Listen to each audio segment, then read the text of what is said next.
আমায় কান্দা দে কয় আইবি কবে দেশে, সারা জীবন থাকবি নাকি কষ্টের ওই প্রবাসে।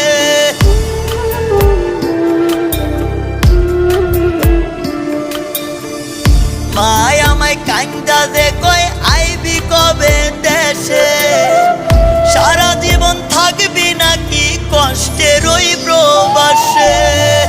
কইরো না গো চিন্তা মাগো আইসা পড়মু আমি, আর কয়টা দিন থাইকা প্রবাস মুক্ত করমু জমি। সুখের লাইগা ছাড়লাম রে দেশ, ছাড়লাম বাড়ি ঘর, কপালে মোর জুটলো না সুখ সারা জনম ভর।